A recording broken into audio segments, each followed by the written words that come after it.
Hello and welcome to episode 280 of the Paint All the Minis podcast, the show where you can listen to the widest range of guests that I can convince to chat to me about the tabletop gaming hobby and industry. This week I talked to Mr. Matthew McLean of the Bedroom Battlefields podcast about all of the reasons why he loves the fantasy rank and flank tabletop wargame Hobgoblin. Hobgoblin, as I just mentioned, is a fantasy game. You can play with a variety of different scales, and you can play with any miniatures that you have to hand. And Matthew goes through all the reasons why he really enjoys it. It was great to hear all of his reasons. It's something that he really likes. So it was like a little bit like a kid who's been pestering you all day to do certain things, and you go, "Yeah, go on then, I'll talk to you about. Go on then, tell me about Hobgoblin." So it was great, just kind of being the entity that allowed Matthew to open up his Pandora's box of all the reasons that he likes Hobgoblin. I'm joking. I'm kind of joking. I'm joking a little bit, but mostly not. I hope you guys are all good. Don't forget, you can come and hang out on our Discord. There's a link to the Paint All the Minis Discord in the podcast description. If you need to contact me, you can email paintalltheminis@gmail.com. And we sincerely hope that you enjoy the show. That's enough of the pre-ramble. Let's go.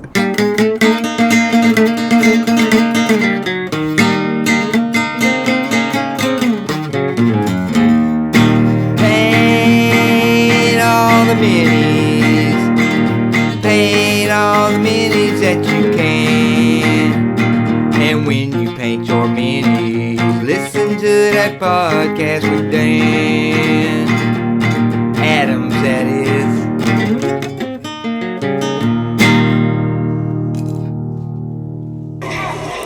What is good? To paint your minis, see them deployed on the table, and hear the lamentations of neckbeards. So hey, I am here with Matthew. What's going on, Matthew? I love hearing you do that live, Dan. You've done it many times to me in my ears, but few times I've been here to interact with you. So here we are. How you doing? You doing all right? Yeah, I'm doing away. Yeah, good to... It's been a wee while since we've done an episode together, so I get to talk about a game I enjoy. You're always mocking me for never actually playing games, and now I've got to try and prove that I've played a game once or twice, so we'll see how that goes. So you had to talk about a specific game, Hobgoblin, but before we get into that, talk about your other games, just to remind people who are listening along. What other games have you played fairly recently that you also enjoy? Yeah, so I have been playing a fair bit of Blood Bowl recently. So it's the 2020 edition, which I think Games Workshop have just updated with a new version. Not that I'm bothered about that. I don't think they've changed very much anyway. But yeah, Blood Bowl, been enjoying that. I am a fan of Rangers of Shadow Deep as well. I really like that for a kind of narrative solo or co-op sort of skirmish. Frostgrave, I like Frostgrave, and Song of Blades and Heroes as well as a skirmish game I'm partial to. So yeah, I've got a little stable of games that kind of tick every kind of genre and table size. So Hobgoblin's very much my mass fantasy rank and flank game. So nice. Well, before we get deep into that, the last time we spoke, you just were complaining a lot about putting together your halfling Blood Bowl team, right? So how did that go, and how was your experience of playing Blood Bowl been? Oh, the gnomes, yeah, the gnome team. Oh, the gnomes, yeah, sorry, yeah. They were a proper nightmare to put together. Somebody who's very used to getting lumps of metal, the miniature is just made for you, and you just clean it up and glue it to a base. So going to this, like, just opening what seemed like endless amounts of sprues, and it was like, put this shoulder onto this arm, onto this elbow, onto this hand, and put the fingers on, and it was just like, I got the gnomes because I thought, well, they'll be wee guys, there won't be that much to stick together, but how wrong I was. So I got the gnome team, but I actually ended up, like, I had some Chaos Beastmen from the Chaos team, the Chaos All-Stars in the 90s. I had some of them left over because I had Blood Bowl when I was in my teens. So I ended up, like, getting the Chaos Warrior players. So I made a Chaos team, or rebuilt a Chaos team. Oh, nice. And I've got the human team from that era as well, which I just recently painted up. So now I've got 3 teams, so it gives me a bit of variety. When the wife's given me a good tanking, and she beats me at Blood Bowl as well. What's been your favourite experience of doing it? Like, what's been your favourite part of playing Blood Bowl? Just I think because it's very much a boxed game, it's been, like, she has humoured me in the past playing various miniature games, but we talk about this a lot on both our podcasts, how for some folks who aren't in the hobby, just that, like, I don't know if it's the mental thing of, like, the box contains everything and there's no, like, ambiguity about, you know, where you are and what you're doing. It's just like it's a boxed game. It's ostensibly a board game, which, you know, people are generally familiar with board games, aren't they? Whereas they're not so familiar with a do what you want miniature game. So I think that's helped her get on board, and she tells me anyway, whether she's been honest or not, but she tells me she's enjoying it, and it's good to be able to play a game like that, which, you know, scratches that miniature game itch, but it's also a board game. So Yeah, those standalone experiences are always really good. It's a little bit less overbearing. I think you don't have to get your tape measure out. I think that kind of helps as well. It's just like, you know, there's a lot of similarities between, you know, that and many other traditional board games. Move around, you can move so many squares. It kind of breaks down a lot of the barriers of bigger things, you know, which is cool. That's good, man. It's good that you've been playing it together. That's awesome. That's really cool. But mass fantasy is definitely seems to be your thing, and mass battle is something that you talk about quite a lot. So would you say that fantasy mass battle is like your wheelhouse? Is that your favorite experience, would you say? I think, yeah, when you look at my origins in the hobby, when I was picking up White Dwarf magazines in like 93, 94, and it was the big aspirational goal for me was, what I was seeing in White Dwarf was big games of Warhammer Fantasy, big units, the battle reports. I was really partial to those. So there was always part of me wanted to have that on the tabletop, and I think you know, getting a game like Hobgoblin is just it's a great fit. I built up a couple of armies, and I feel like now I'm kind of, although it's a different game, it's a different rule set, I feel like I'm getting those White Dwarf battle report experiences, that kind of big Warhammer-y, for lack of a better term, battle on the table. Yeah, that's cool. So let's start getting onto it. How did you choose that one? What was it about that game that made you more interested than other fantasy games in that genre? Yeah, I mean, there's obviously, like, we're spoiled for choice when it comes to playing this style of game. You could literally, you know, use one of the old much loved Warhammer editions, which many people do. You've got Kings of War, which I've played a good few times and I really like it. There's also a game from Brent Spivey, Mayhem it's called, which is a really good game too. But Hobgoblin, I was listening a lot to Mike Hutchinson and his co-host Glenn Ford's podcast, so I was kind of bought into this just because I was listening through all these episodes about them developing the game, and now and then they would do a little catch up on how it was going. So I think that's what won me over to it. It was just hearing the development process and you know, getting kind of behind it when it was coming out, and that it just made me really interested to check it out. And you know, again, you're not buying a massive box here. You're literally just buying a book. So it was a low commitment, a low investment. And then once I read the rules, I was like, yeah, I really want to try this, and played it a couple of times and thoroughly enjoyed it. So it was as simple as that. It wasn't like I'm saying, not buying I guess what a modern Games Workshop box game might be, where it's just a massive investment. You've got all the miniatures and everything like that. This was just a case of buying a book, trying it out, and realising that I really enjoyed it and wanted to keep playing it. That's cool. So give us a synopsis then. So what is Hobgoblin? Yeah, so it is a mass fantasy rank and flank game. So if you think about maybe 6 to 10 or 12 units on the table, those could be anything you like. And, you know, you could imagine your old school Warhammer armies, or, you know, Mantic miniatures, or just miniature agnostic forces put together. You could play it at any scale as well. So, you know, 20 is the obvious one, but I play it at 15. So just everything's a bit more scaled down. But I think at that scale, miniatures still retain their individuality, if you like. But you could do it at 6 or whatever. It's not really doesn't really matter what scale you're playing it at.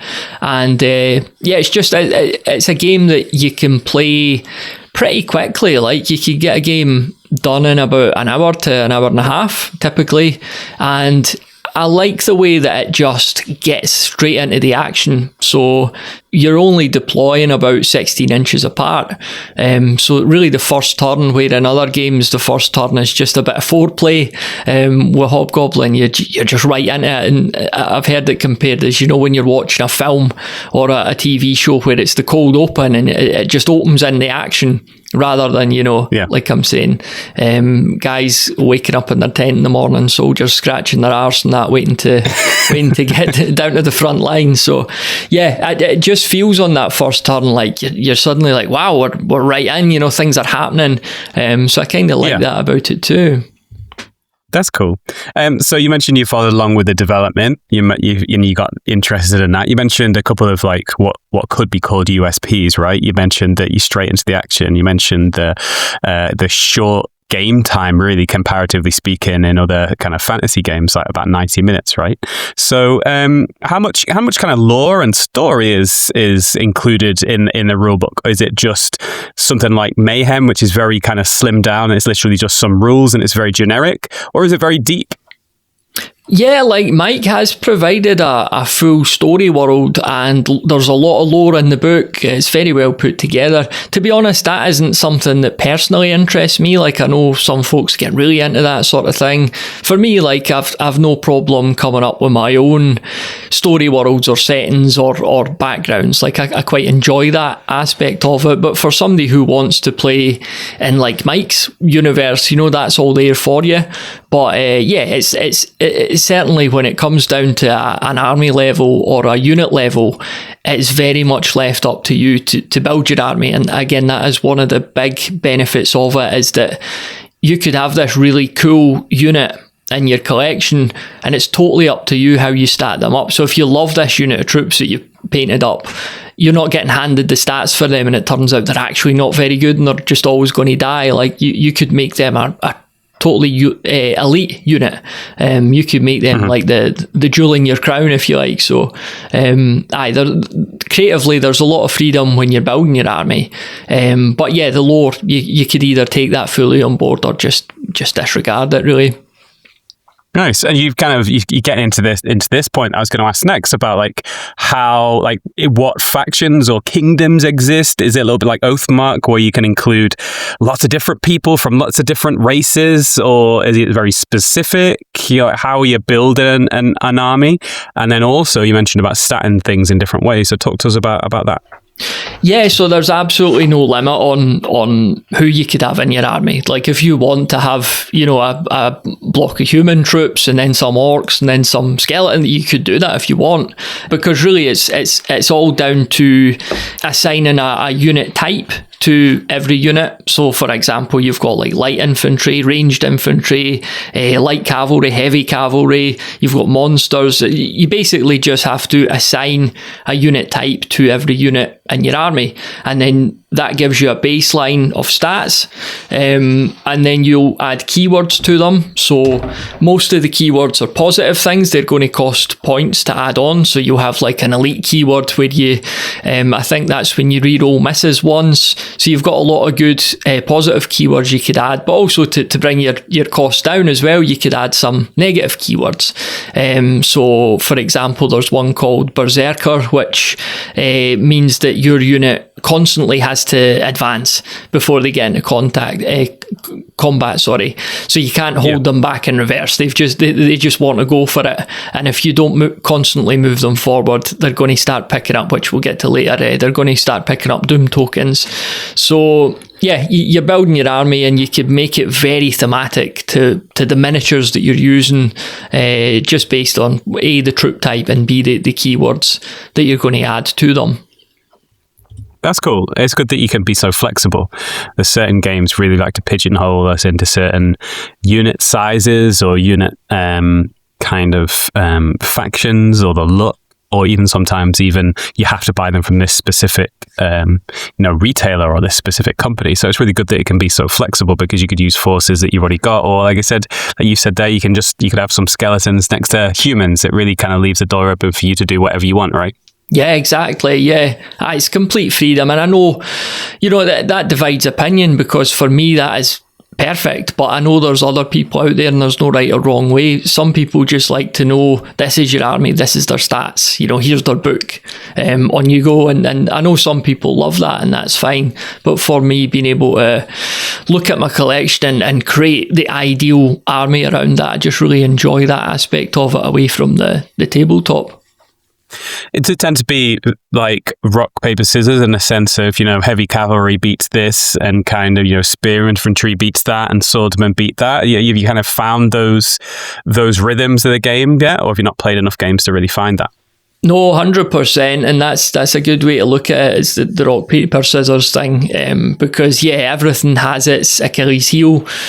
Some things are very strong against others, like heavy cavalry, for example, is a very, very potent unit, but if you could get a monster up against that, it'll smash them.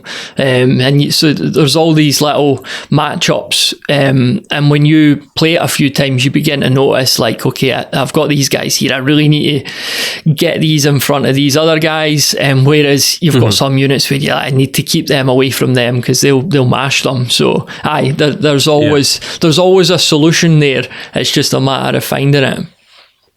Yeah, and we'll not talk about this now, we'll get onto it, but deployment is always very important with fantasy games. Fantasy mass battle games, it's the same in games that I played. Making sure you're thinking about those matchups when you deploy, and how you deploy in the game is something that's what sets different fantasy games out from others. But before we get onto that, talk to us about, like, is there a general kind of points value game or certain size game that you play? And you said about like 12 units maximum, but is that taking a lot of chaff? Like, how is an army generally constructed, and do you have a lot of options, or is it kind of limited?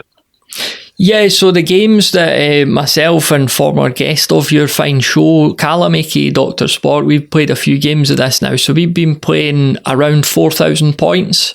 I don't really know. I don't have enough experience to know how that compares to other games in the same genre, but that was typically 9-10 units total. Okay. And like I'm saying, the points are, you've got your points for each troop type initially, and then your keywords could bump that up depending on how many positive keywords, or bring it down again if you're adding some negatives as well. So you could kind of fine tune and get a pretty fair match up there. But we found, not that Callum and I are very narrative first, we're not obsessed with points and fairness and balance, but we have found the games to be very balanced, which has just been a positive, because we've had no idea who's going to win until basically the last turn. So that's been a lot of fun. Yeah, that's good. And how you're obviously looking at different army constructions, right? So some games have, like, you have to take 2 troops, and then you have to take, or you can take 1 elite for each 2 troops. So is there any like stipulations on you can only take so many of that, or is it complete free reign where you can construct it however you want to, as long as you don't go above the agreed points limit? Yeah, I mean, as far as I know, you could do what you want. You could just have like 20 cannons or that, if it was like, if you'd agreed a points limit with your opponent. And there's absolutely no need to have fair points by any means.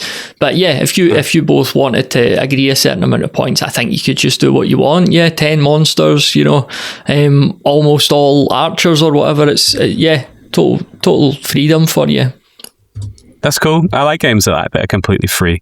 I know that, like, we used to play War Master. It was like, you play like, say, 2,000 points, and then it's like you got certain units that you can only take after you've taken other things. And I guess that adds to balance, but also the flip side, just doing stuff that you want to do is pretty cool, right? So once you constructed your force, this is what I kind of really want to get onto, like how you've got your force, you're at the table. Like, do you roll up a scenario? Is there scenarios? Yeah, so there's scenarios in the book. We've not got to those yet, although the next game we definitely want to try one of those. So we've played a couple of different like setups. Like I do actually, I said a couple of armies. I built 3 armies. So I've got a human army, an orc and goblin army, and a chaos army. So I've got like 2 bad, 1 good. So the second last game that we played, Callum basically took charge of the bad guys in their entirety, which was a huge army, and I was trying to hold out with the human forces, and we did a couple of things with the keywords and that to make it a bit fairer, just to make the battle last a wee bit longer. So that was a scenario in itself. The last game was pretty much a pitched battle, and we've got a couple of ideas for what we try next, but we try and keep it very narrative. But yeah, if you're playing it by the book, there is a opportunity to either roll up a scenario, or you get a little card deck where you could draw one as well. So plenty of options there if you just want a scenario put in front of you. That's cool. Again, so it seems to be like a game that leans into like you taking control and you having the ideas. Would you say that's right? Yeah, I think so. Yeah, I think predominantly this is a game for the narrative player, although it is, like I say, it's very well balanced. I think without having any competition experience, I think it would hold up well in a tournament, because like I say, it seems very balanced and robust, and there's not a lot of ambiguity anywhere. But for me as a narrative gamer, I just really enjoy the way it plays. Yeah. And getting on to what we talked about before about deployment always seems to be quite an important thing in fantasy games, especially rank and flank, where you got blocks of units and setting up the matchups. And there's different games do it in different ways. I'll probably say my favorite experience is kind of like a semi fantasy mass battle game called Battle Lore, which is it is board based, it's hex based, but in that game you've got like your units on these little cards. And you've got your units, but you've also got a bunch of decoys. And so basically you've got like a deployment area for the scenario, and you've got all of the hexes where you could potentially deploy units. And what you do is you put all the cards face down, covering all of the deployment points. But some of those cards could be decoys, and some of those cards could be actual units. So when you're looking at your mate, all you can see is a bunch of face down cards. And then once you've both put all those cards down, you kind of turn those cards over, and then that's your deployment. And I really like that because there's lots of different ways to do deployment. Some do alternate deployment, so I'll deploy a unit, you deploy a unit, I'll deploy a unit, you deploy a unit. So there's lots of different ways. I'm interested to hear about how deployment happens in this game. So you're at the table, you got your army, you've got your scenario. Like, how do you then get those armies onto the table to then start a game? Yeah, this is where I'm going to do the game a disservice and say we've just been deploying, we've been doing the alternate. So there might be something very clever here in the book that I'm going to do a disservice by not mentioning, because we're just deploying like the last time. I think we rolled for who would put one down first, and I put one down, like you're saying, then he put one down, and we just kept going back and forward until we were deployed, basically. But yeah, like I say, there could potentially be something much more clever in the book, and I'm here championing the game and I don't even know it. So right, so you're just doing, so you're kind of semi using a book, right? Or like you're just kind of like, hey, we're just going to do our own thing, we're just using a book as a guide, but really we're enjoying just doing our own individual thing, would you say? Yeah, I mean, I think aside from that, I don't know that we're going away from the book very much. Just on the deployment, I guess I've just not looked in too much as to what the official guidelines are, but I'm sure Mike won't be precious about it. That's cool, man. I mean, no, that's good. I like that. That's cool, because it's refreshing. Like when you get very constrained by certain games at certain times, it's refreshing to just be like, I'm just doing what I think seems right. It's kind of cool. Yeah. So you do an alternate point, because that's always really important. So like there's a certain game that I play a lot, and I find that getting those matchups down early. But even now, I've played like a lot of that game. It's a little bit like Macbeth, right? You can't mention a name; it brings bad luck. But like I played a lot of that game, and even starting to try and bait certain matchups.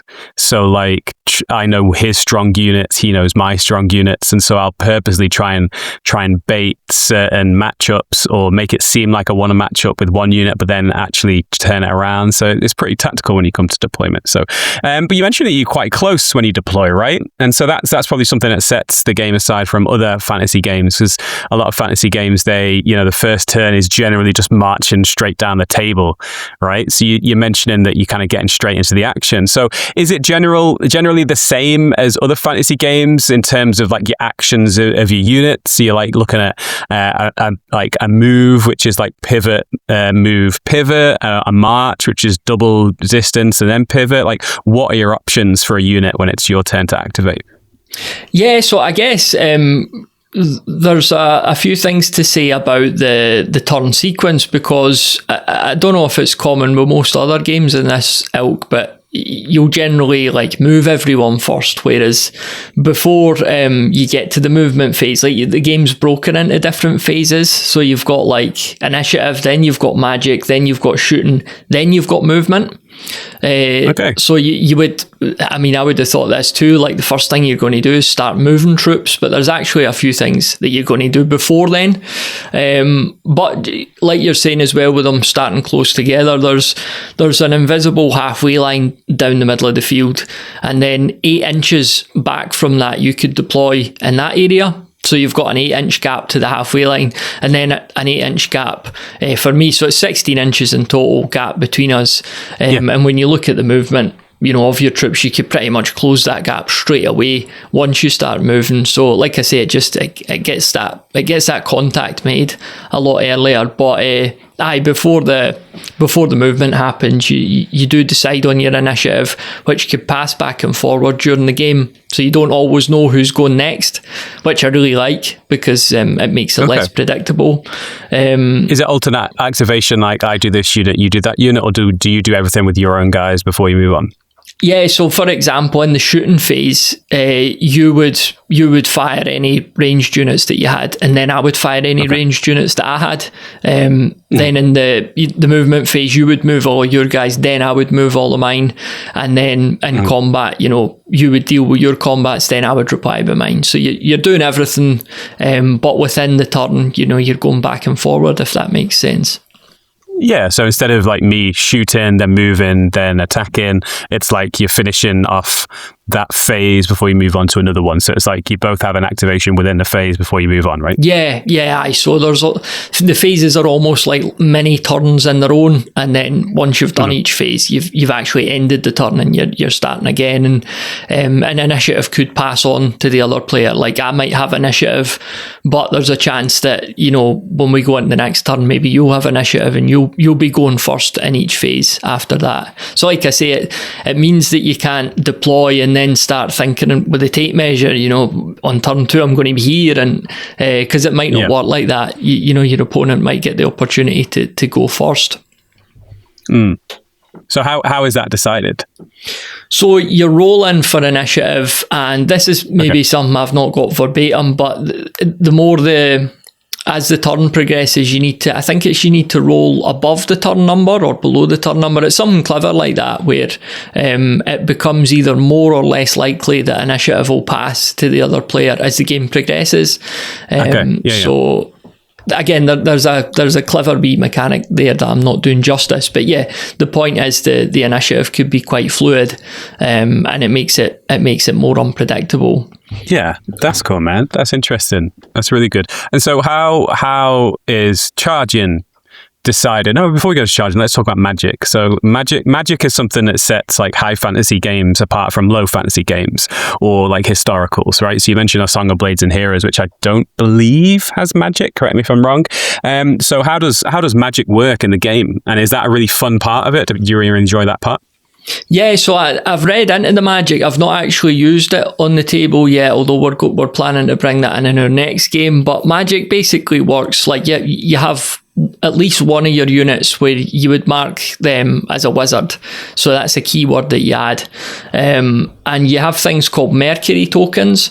So that determines how powerful your spell's going to be. So I think there's 8 different magic types in the book. So you're basically, when you're building your army, you're saying, okay, this unit here has my wizard, or this character is my wizard.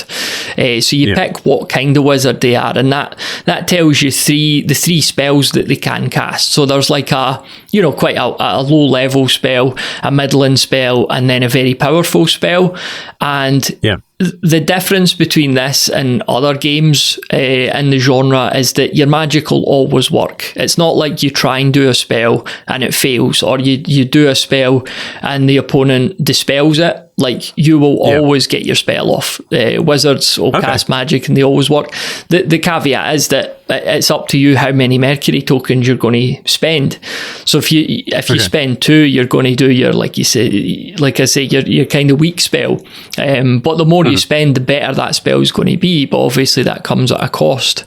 So right, that's cool. But yeah, because I mean, we talked about this before. Think with certain games where you kind of think that, this is a big bad guy, he's going to get the stuff done, and you got all your dice out and you roll your dice and it either misses or backfires, or then, oh no, I've got a scroll of dispelling, and then you just spell it, and it's like, oh, so that 5 minutes where I was getting all excited about my spell, it doesn't really matter. It kind of leaves a little bit of a sour taste in people's mouths sometimes. So you mentioned it kind of always goes off, but you got a finite amount of tokens. How are those tokens decided? Is it like the skill of the wizard, the amount of points that you put into the wizard, and is there an opportunity to get them back, or is it literally a case of once they're gone, they're gone? So I think you start with about 4 and you pick them up at the start of each new turn, and I think you also get some when units die. I think that's a kind of catch-up mechanic.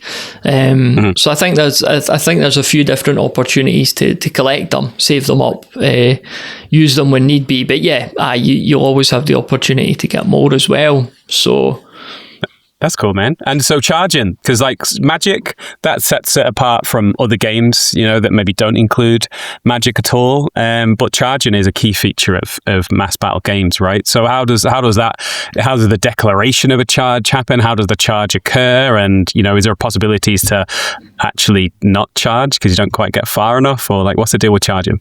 Yeah, I don't know do you want me to go into shooting first? Because that's actually the next phase. Yeah. So after Magic comes shooting. So any ranged weapon, any ranged units, from archers to, you get war machines as well, so cannons and that, so they'll all fire. What I really like about Hobgoblin is that, again, I don't want to talk Hobgoblin up by talking other games down, but some other games will have what they call the alpha strike, won't they? So you could basically obliterate the opposition in the shooting phase or whatever, just whenever you're able to, get the first shot. And this is very limited in Hobgoblin because it's rare that you'll be able to actually kill anyone with your ranged troops. So usually, when you're firing at a unit, you could only reduce them to half strength. Like, you can't actually kill them.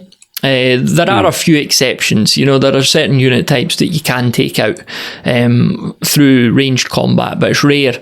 So again, it's like, I like the way that's you use that as a tool to maybe soften the opponent up a bit, but you're not finishing the game. You're not living or dying based on the shooting phase. So you'll both do your shooting, and again, a great part of Hobgoblin as well is that when I guess we'll talk about this in combat, but you're not removing units straight away when they're quote unquote killed. But I guess better talking about that in the combat phase. You do your shooting first. You try and soften up the opposition. You're probably not going to kill anyone, but like you're saying, then you're getting into movement. You're going to have the opportunity to get maybe not straight into combat, but certainly almost the way there. And there's no actual charge. There are some keywords that will give you a bit of a buff. Certain units, for example, like heavy cavalry, when they move into combat with somebody, they're getting a little bonus there based on the momentum. If they've charged more than, I think it's 6 inches, they're going to get a wee bonus there. But yeah, it's not like an official charge declaration or that. You're just literally moving into combat with another unit. Okay. So that's usually in a movement phase, you'll just move within an inch, right? Or you move into base contact, and if you just move into base combat, that's technically a charge? Yeah, it's base contact, yeah. And obviously, you could move into the front, or you could move into the sides or the rear and get other bonuses that way as well. So, which I know is fairly standard in this style of game. What are your options for movement in the movement phase? Can you move like every direction without any negative modifier? Is it as easy to move backwards as forwards? What's the deal with movement?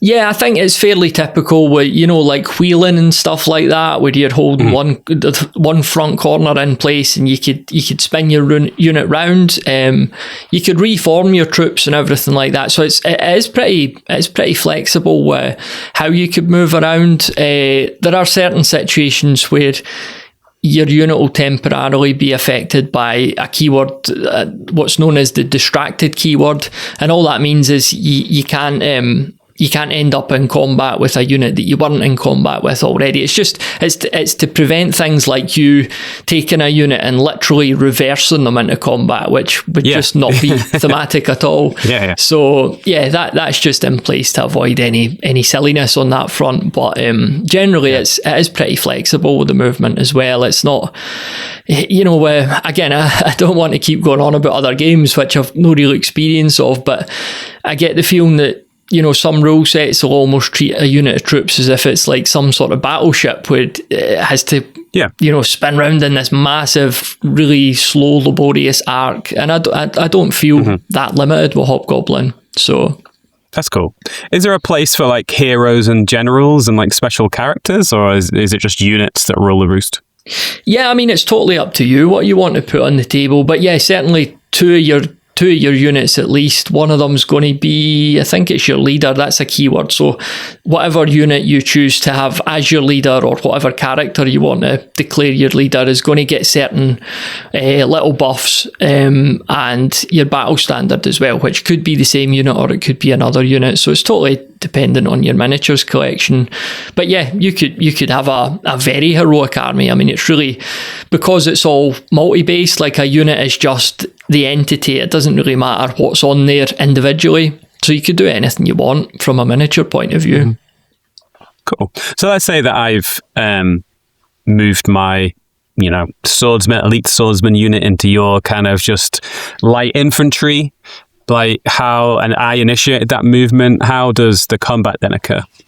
Yeah, so most combats will be a case of rolling 10 dice. So there are opportunities. Some units with certain keywords, you'll roll maybe up to 13 dice. But yeah, you've got a nice table in the book, which basically you would look at that. So, my ranged, my heavy infantry, they move into combat with your light infantry. I just look at that chart and I know I need to roll 4s or up. So I'll roll my 10 dice and basically all the 4s or up are hits, if that makes sense. So it's very simple. Yeah. So instead of there being roll to hit, roll to wound, roll to save, that's all accounted for in this one roll. And it's basically, that number of hits that you roll, that becomes what's called doom tokens, and that goes on to your opponent. So what happens with those tokens over time? As I accumulate them, so I don't get any save at all, and when those tokens accumulate, what then happens? Yeah, so doom represents wounds and morale. Really, it's just an all-encompassing term for that. So whether you're literally killing them or you're just making them very unhappy, they're collecting doom as they lose combats. So generally, it'll be I think it's marked against the unit's courage, which will generally be 10. So you've got a courage of 10, and if I could get you up to 10 doom, that's basically me going to eliminate you. There are some little loopholes here where I talked about how one of your units would have maybe a command keyword or a battle standard keyword. If you're within 8 inches of that unit, that could temporarily increase your courage by 1 or 2. So you might have the opportunity to stay on the table a little bit longer than you perhaps would have if you were, isolated. So yeah, you're picking up Doom tokens, and there's actually a Doom phase as well. So like if a unit, I think it's within 8 inches of you, if they're eliminated, you'll get an extra Doom token, and there could be a cascade effect, and often this does happen as well. It's like panic spreading down the ranks. Bob and the lads have just been killed, so like I get 1 more Doom, but that takes me over the limit of 10, and then so I've broken, and then that I'm passing that on to somebody else. So that's what gets quite fun about it once the killing starts, is the panic spread, and it just gives it an extra little dimension at the end of the turn. That seems to be where the speed kind of comes in. You mentioned like rolling 10 dice and looking for 4-ups, so it sounds like that combat is quite short and sharp as opposed to something that's long and drawn out, would you say? Yeah, and as much as I love, we talked about it already, but Song of Blades and Heroes, really good game. One of the things that kind of lets that down is that combat could just become a bit of a pushing contest at certain points. Like, I'm hitting you, but I'm not really doing any damage. You're hitting me, and we're just kind of on the table. Like, you've got these two characters together and nothing's really happening. I feel like in Hobgoblin, like, you'll get a unit into combat with me, and the chances are you'll do a decent amount of damage no matter what the matchup is, and then I'm going to reply to that as well and do a bit of damage. So it's, once units get into combat, their days are numbered. No matter how good they are, it's usually just a case of who could take who out first. But one of the areas the game shines as well is that if I eliminate your unit, if I take one of your units to, like, say 13 or 14 Doom tokens, like, they're going to be removed, they're going to be killed. You're not going to have to remove them without having the right to reply in combat. So if I've went first in the combat, I've hit you, you're still going to get to hit me back before your unit gets removed at the end of the turn. And I really like that. That's good. At least you can reply. Yeah, that's good. Because, it's sometimes if people are very, very strategic or just lucky with certain movements at certain things, you can kind of get wiped out before you go. So, that's cool, man. I like that. So, is there a way to mitigate Doom? You mentioned there that there's a Doom phase. So, is there a way to kind of like to rally or to kind of, disengage from contact and kind of, calm down a little bit, or is it just no way, you just got to plow, it's like push forward, just got to get in, smash them about and hopefully win? Yeah, so there's a couple of wee things, like there's a certain keyword that you could add to your unit, which means, like, if they kill a unit, I think they could reduce a certain amount of Doom tokens. I don't know if it's a D6 amount of Doom tokens. So certain keywords are going to reduce your Doom. There are also, you've got a deck of cards which you have the option to buy alongside the book and use this deck as well. It's called a Fortune deck. So it's a little deck of cards. You'll have maybe 3 or 4 of them, and you could play them at certain times. You'll know your hand, your opponent won't, but certain things will happen on the table that enables you at any point just to play this card, and it'll kick something into effect. But I think you could literally discard one of these cards to remove a Doom token from a unit, or you could discard one of these cards to get a reroll. So again, it just gives you a bit of options. If there's one particular unit that you think victory is integral to keeping this unit on the table, then you're going to have a couple of options to make some sacrifices elsewhere to try and keep them on the table a wee bit longer. That's cool, man. Is there anything more about like rule stuff or general bits and bobs that you feel we need to talk about before we move on? No, I mean, that is really it. Like, it's a big old book with a lot of stuff in it, but that is the general gist of it. Like, it's a very it's a very, I know you hate this term, Dan, because it gets so overused, but what's it, easy to pick up, hard to master? I know you go on about that, but I would put this game in this category, because even a dafty like me managed to learn it, and we're at the stage now, me and Callum, where we've played it a few times, that we are now playing the armies, we're now playing the tactics, we're not in the rulebook all the time, and I like getting to that stage with a game. It's past the dating stage. Now we're sitting on the sofa watching Netflix together, so nice. That's cool. It sounds good. I think there's a few things that draw me to it. One is like the kind of open nature, not too restrictive. And the second thing is that time. You mentioned the time, like an hour and a half game. Sometimes there's a lot of prevaricating around, a lot of messing around before the game even begins. But it seems to be, it gets you straight into the action quite quickly, which definitely sets it apart.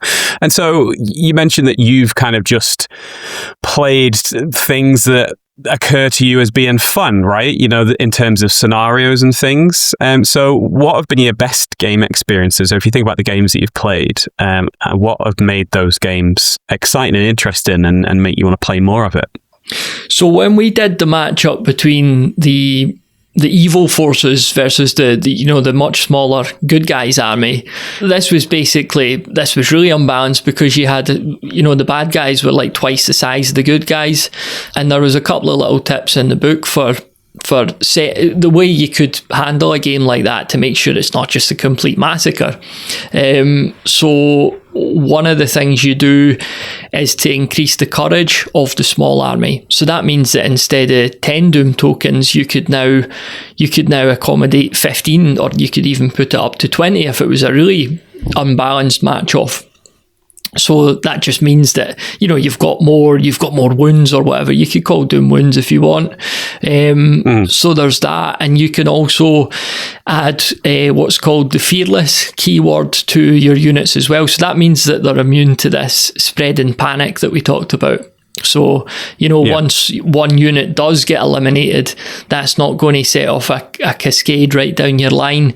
So again, if you're doing the classic, I've got these 5 units of dwarf heroes against like this 25 unit horde, it just means that it's a little bit more fun. You're not just going to end up losing the game because like one unit broke and that caused everyone to panic. And doing these big unbalanced scenarios, you still do want to have those little things in place that just means it's not a complete washout. So is there anything else about the game that you want to bring up that kind of makes you want to bang the drum about it?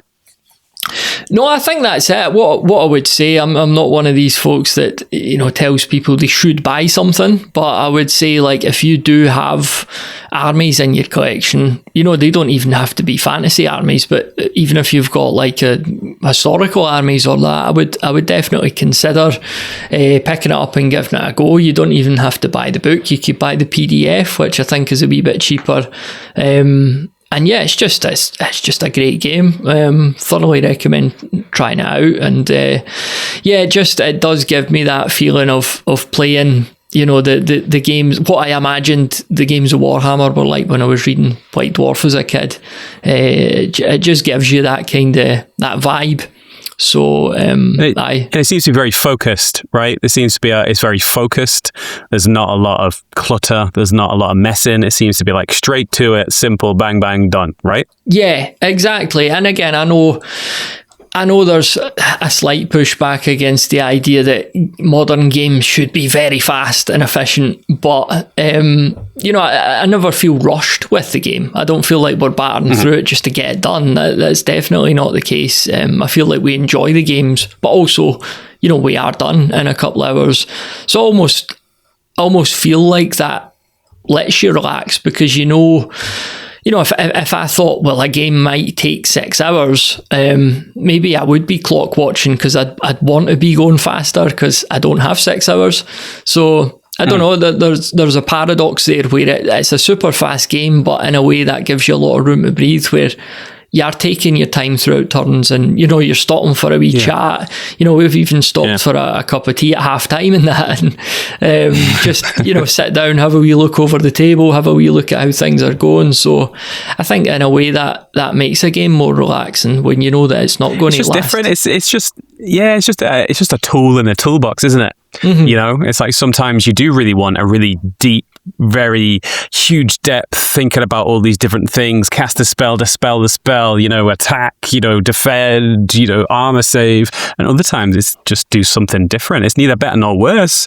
It's just a different experience, right? It's that's important to note. Yeah, I mean, that's the beauty of the hobby. There's something for everyone, isn't there? There's a game that will cater to absolutely any taste. If you want the big 3-day battle, and I know a lot of guys do, and that's brilliant. Like, the game's there for you. If you want to play a game like this, it's here. Like, you'll always find what fits best with your tastes and your time limits.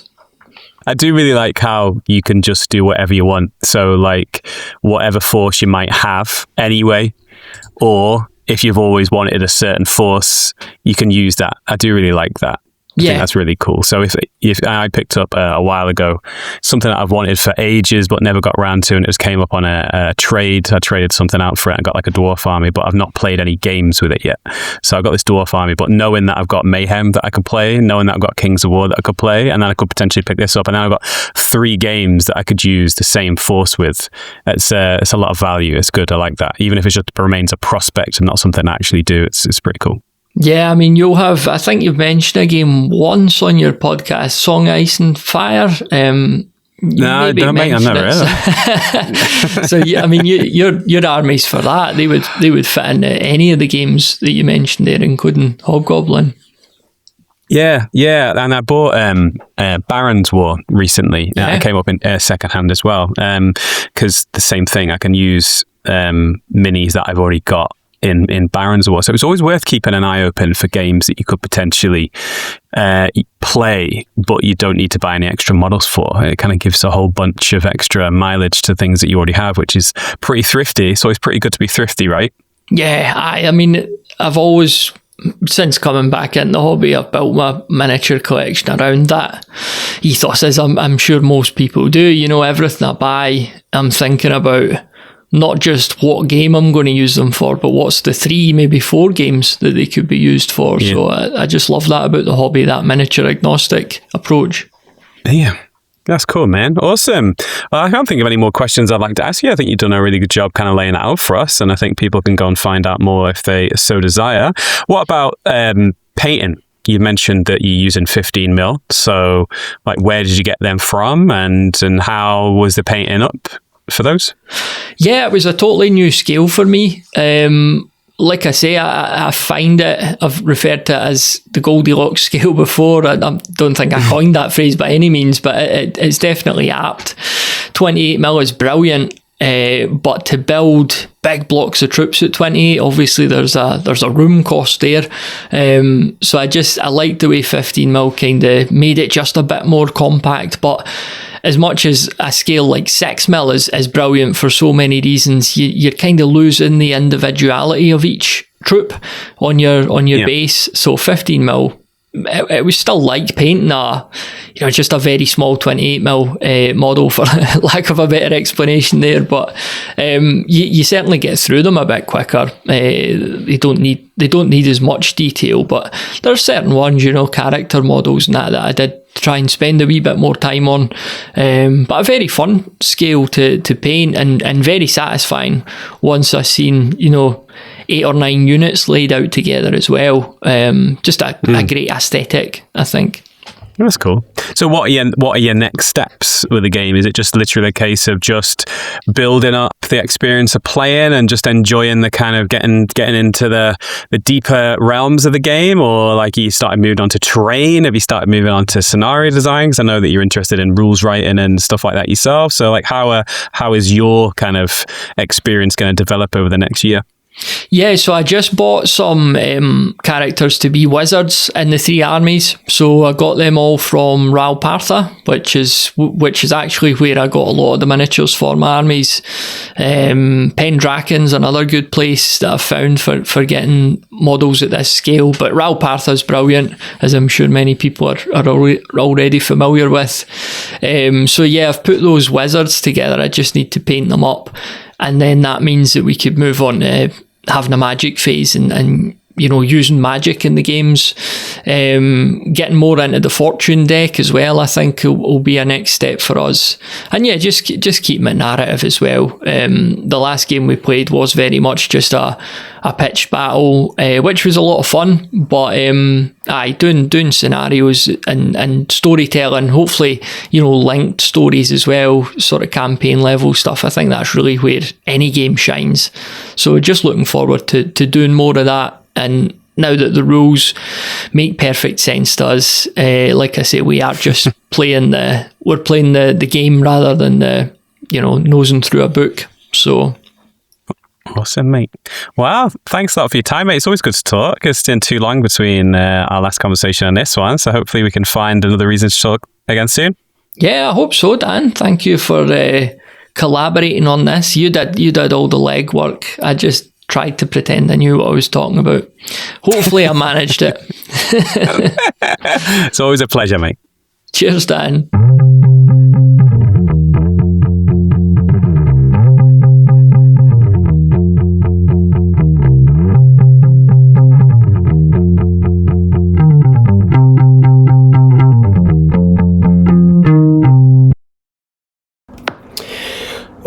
So there you go, episode 280, all wrapped up there. Really good chat. I always like chatting about games. I always like chatting about games. Games is what makes me the most excited. I've mentioned this a trillion times before, but the Why I Love podcasts are the ones that I sincerely love the most, for the most part. Sometimes a little bit of a curveball comes in and there's a really striking and surprising conversation, but generally speaking, the Why I Love podcasts are my favourite ones because it's just someone talking about a game that they love, that's got no real skin in the game, so it's always the best chats, I think. And speaking of that, that's what's going to be coming up over the next few weeks and months.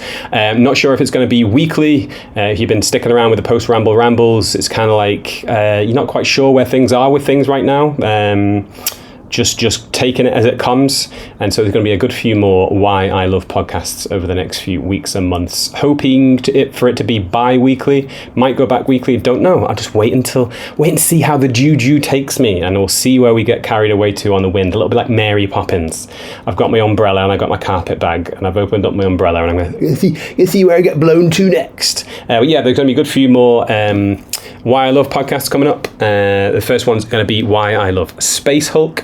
So if there is a particular game that you would like to hear of, so if there's a game that you've been interested in, but you've never really played it, and you'd like to hear from someone who's actually played the game a lot of times, because we live in an age of YouTube where we get a lot of reviewers who may or may not have actually played the game and may or may not actually really truly know a lot about it, then give me a shout, because then I can go and find groups that are communities for those sorts of games, and then I can contact them and get someone to speak to on your behalf, on our behalf. And equally, if you love a game and you play a game a lot, then give me a shout, because the Why I Love podcast is the direction that we're going to be going over the next few weeks and months.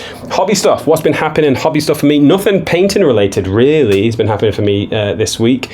I've been painting a little bit more of the mega batch. I think I got some HUDs done this week. I did some red HUDs, and I started highlighting some swords. But the majority of my hobby time has gone on two things. One, it's gone on watching Stranger Things. I started watching Stranger Things from the very first episode again, because the most recent series is the last one. So I wanted to get the full experience, go back to the original series. So I've been watching at least one episode each evening this week. So that's taken up a bunch of my hobby time. And also playing Clone Hero. If you remember Guitar Hero and Rock Band from maybe about 15, 20 years ago, it's a video game where you get like a nasty plastic instrument and pretend you're some sort of rock god by strumming along to certain notes at certain times as they pass a certain bar on the screen. It's like timing, it's like a rhythm game. I found this thing called Clone Hero, so I've been kind of reliving my Guitar Hero games, Guitar Hero years, and also introducing it to my kids who've been basking on the Guitar Hero. So Clone Hero. So if you've got a PC, you can check out Clone Hero. It is free and you can get some songs, and if you're interested in getting hooked up with it, let me know, I can sort you out. So that's been most of my hobby time this week. This weekend, not really up to too much. Hopefully you guys are up to some cool stuff. Make sure you swing by the Paint All the Minis Discord if you're not already a member and show us what you are up to. Make sure you reach out to your people, reach out to your group, make sure that you check in with them, and also come and get involved with us on a Discord server. It'd be great to see what you're up to. It'd be great to hear what you are up to, what you've been reading, what you've been watching, what you've been painting. But I think that's enough of the post ramble. Until next time we're together, keep painting.